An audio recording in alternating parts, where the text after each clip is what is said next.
Ja visst ska han leva, ja visst ska han leva, ja visst ska han leva ut i 100 år.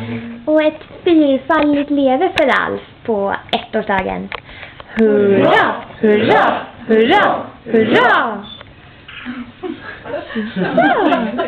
Ska vi äta tårta nu, Alf? Jävla bra. Sätt mig bakom det. Allt äter ditt fingrar.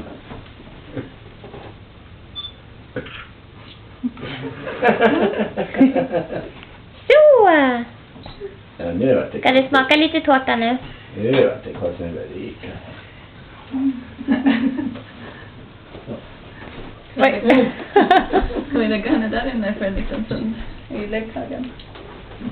Ska vi ha... Ja, du rensar bort lite grejer. Ja, lägga någon filt in under, eller har vi någonting här? Så vi tog inte med vår barnvagn för det så. Den är så stor och klumpig att vi upp och ner på. Men jag får se om det finns någon.